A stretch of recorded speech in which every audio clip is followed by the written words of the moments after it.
of our electors. Right? Does that make sense? Okay.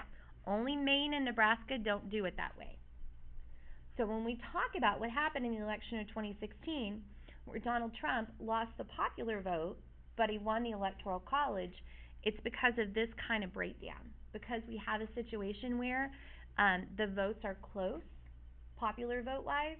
That's what happened in the election of 2000, and that's what happened way back in the 1800s. So it's not a common thing. It's happening when your votes are really close. So if you go look at like the election of 2008, it's not even close. Or if you go back to the election of 1992, like in 1992, there were 3 candidates for president. The third party candidate, Ross Perot, got close to 20% of the vote, but he didn't get any electoral votes. Bill Clinton didn't even get 50% of the vote as the candidate that won, but he got close to 400 electoral votes.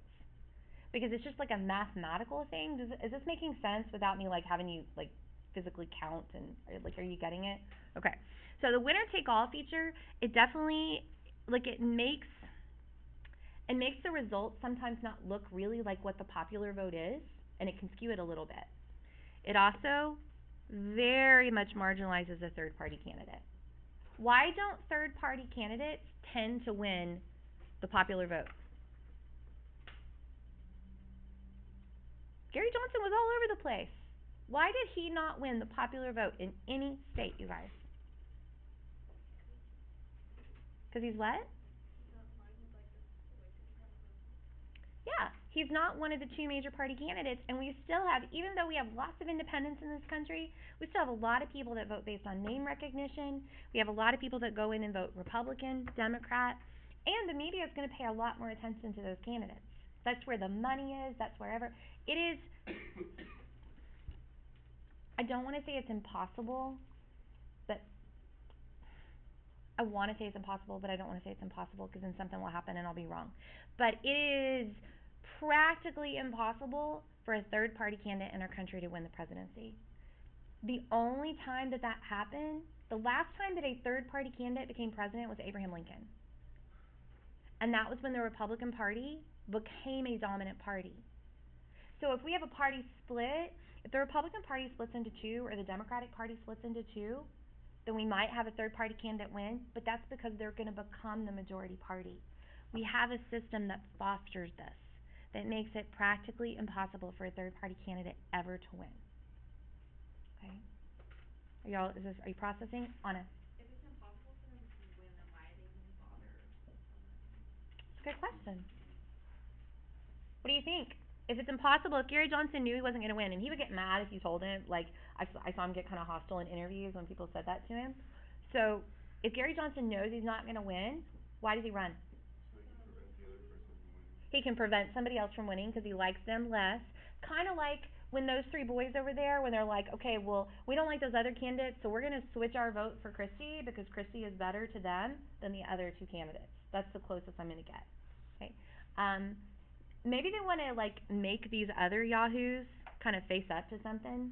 So if I'm Gary Johnson and I know I can't win, I can say things that are more outlandish. I can really push the envelope on issues like marijuana use or there's a guy named Ralph Nader who's run for president several times, and he's older now, but he's run as a third party candidate, and he was actually in the debates. And he would say stuff like minimum wage was $4.25 when he ran for president, and he said we should raise it to $8 an hour, like in a debate. That's a huge jump. That is not economically sound to do, but he can say that, which then makes Gore and W go, oh, okay, this is what we should do. So a lot of times it's to kind of shape the platform of those other parties a little bit. Okay? So I'm not discouraging you from ever voting for a third party candidate. I'm just telling you that mathematically it's super hard for them to win.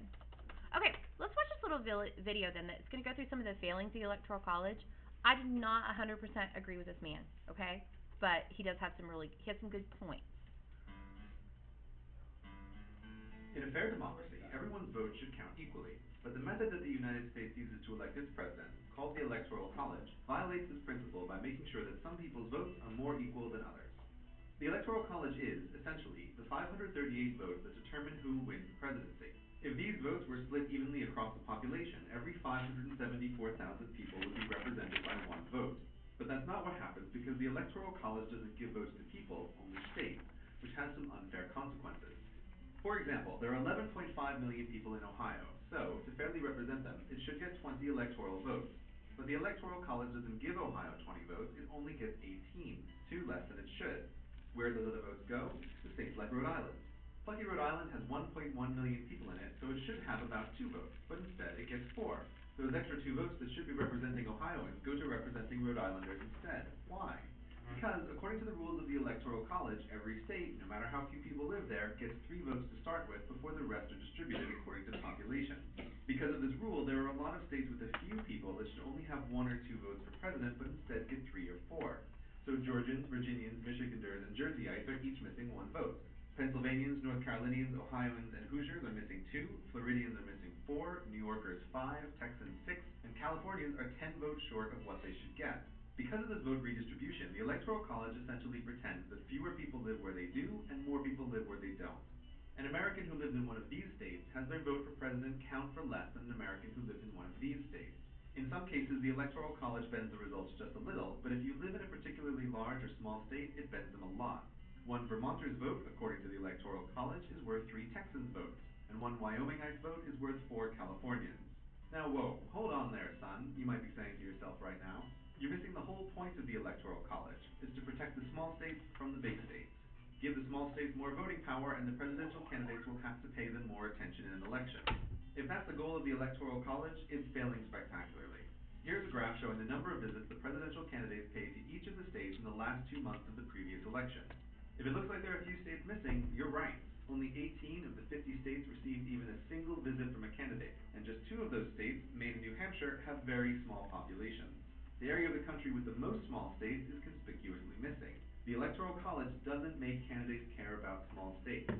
But interestingly, the biggest states, California, Texas, and New York, are missing as well.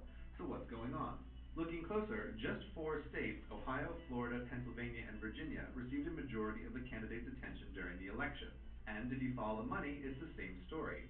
Why do candidates spend so much money and time in so few states? Because the way the Electoral College works forces them to do so. The elections are winner take all. As long as a candidate gets just over 50% of the popular vote in a state, he wins 100% of that state's electoral votes. That means winning by millions of citizens' votes is no better than winning by a single vote, so candidates are safe to ignore states where they poll with big margins. Instead, the Electoral College makes candidates intensely interested in the needs of just a few states with close races to the detriment of almost all Americans, which is why it should be abolished. But wait, you might say, won't abolishing the Electoral College and voting directly for president cause candidates to spend all their time in big cities? That wouldn't be fair to most Americans either. This sounds like a reasonable fear, but ignores the mathematical reality of population distribution. There are 309 million people in the United States, only 8 million of which live in New York, the largest city by far. That's 2.6% of the total population. But after New York, the size of cities drops fast. LA has 3.8 million people, and Chicago has 2.7. But you can't even make it to the 10th biggest city, San Jose, before you're under 1 million people. These top 10 cities added together are only 7.9% of the popular vote, hardly enough to win an election. And even winning the next 90 biggest cities in the United States, all the way down to Spokane, is still not yet 20% of the total population. So unless there's a city with a few 100 million people hiding somewhere in America that's been left out of the census, the idea that a candidate can just spend their campaign jetting between New York, LA, and Chicago while ignoring everyone else and still become president is mathematically ludicrous. Want to see the real way to unfairly win? How you can become president with only 22% of the popular vote by taking advantage of the Electoral College today. Don't believe that's possible in a democracy? Just watch. Here's the action plan. Win the votes of the people who count the most and ignore the people who count the least. Start with Wyoming, the state where 0.18% of Americans live, but who get 0.56% of the Electoral College votes for president. And, because it's a winner-take-all system, you don't need all of them to vote for you, just half plus 1, or 0.09%.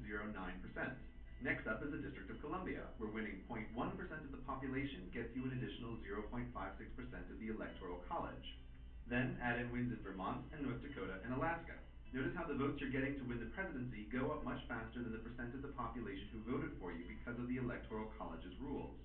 Next is South Dakota, then Delaware, Montana, Rhode Island, New Hampshire, Maine, Hawaii, Idaho, Nebraska, West Virginia, New Mexico, Nevada, Utah, Kansas, Arkansas, Mississippi, Iowa, Connecticut, Oklahoma, Oregon, Kentucky, Louisiana, South Carolina, Alabama, Colorado, Minnesota, Wisconsin, Maryland, Missouri, Tennessee, Arizona, Indiana, Massachusetts, Virginia, and New Jersey. Congratulations! By taking advantage of the unfair rules and winning states, not people, you've won a majority in the Electoral College even though 78% of the population voted against you. This is not democracy. This is indefensible. While this particular scenario is unlikely, if you have a voting system that allows losers to win, you shouldn't be surprised when they do. Not once, not twice, but thrice in American history, the Four candidate times, with the actually. most votes from the people actually lost because of the Electoral College. 3 errors in 55 plus elections is a failure rate of 5%. Would anyone tolerate a sport where, by a quirk of the rules, there was a 5% chance that the loser would win? Not likely. Given how much more important electing the President of the United States is, that's a rather dangerously high percentage of the time to get it wrong. If we abolish the Electoral College and simply let citizens vote for the President directly, all of these problems will go away and everyone's vote will be equal.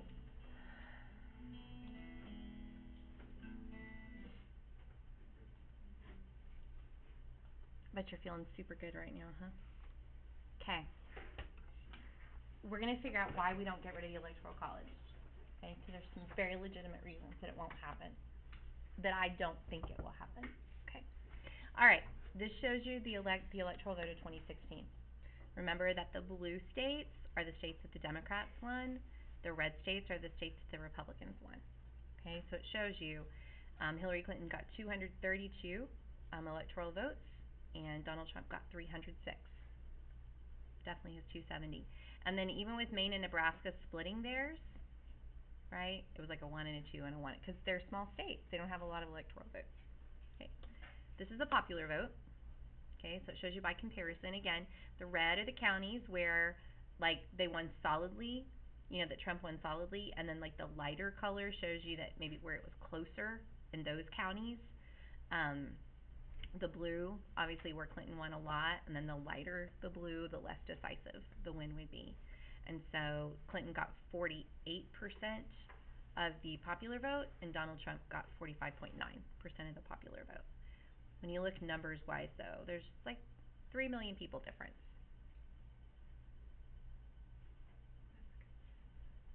It's considerable.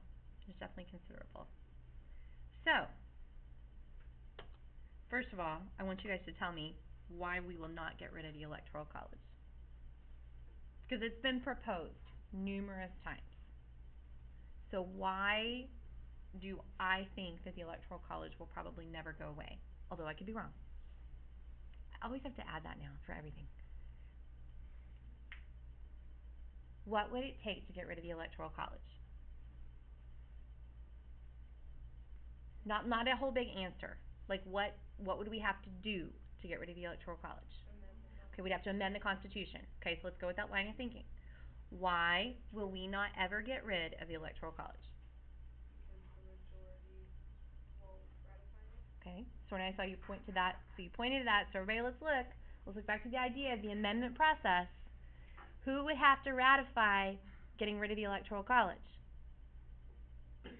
How many states would have to ratify it, you guys?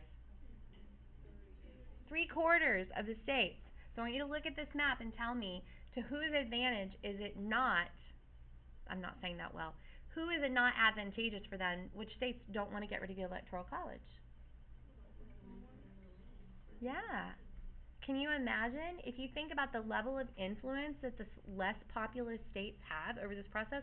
Now I understand what the video is saying about how we don't campaign in those less populous states, but it still allows them more electoral influence.